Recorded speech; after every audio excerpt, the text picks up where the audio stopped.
is our petition. We want more. Yes, we do. This is our honest prayer. We want more. We want more. We won't be satisfied until you give us more. We won't be satisfied until you give us more. We won't be satisfied until you give us more. We won't be satisfied. We won't be satisfied until you give us more. We won't be satisfied. We won't be satisfied until you give us more. We won't be satisfied.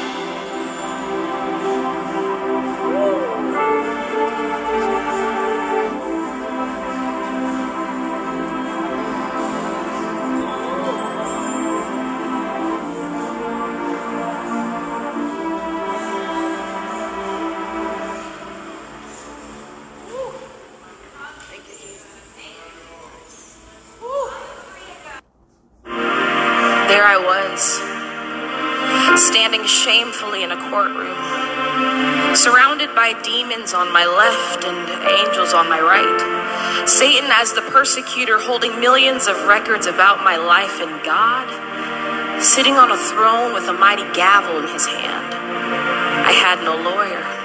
Placed on trial for things such as lying, stealing, and fornication. For this was the beginning of my tribulation, for there was no reason to plead an innocent statement, for all the evidence was sitting right there with Satan.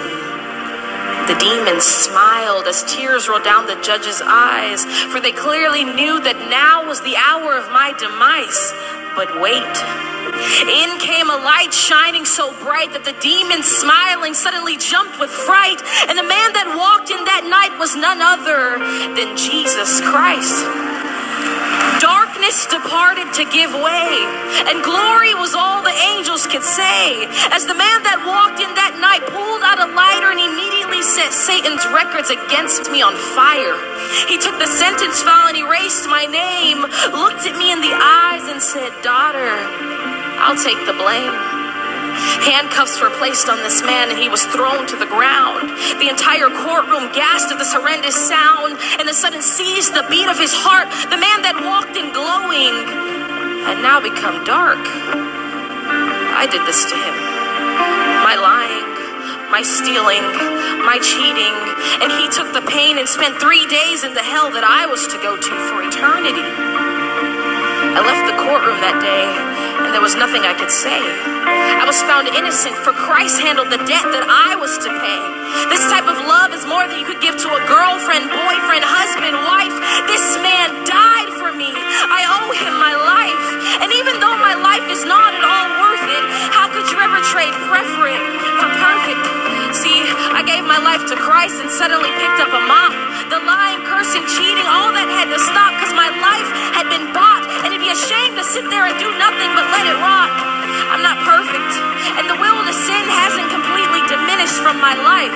But I believe Jesus' words when he died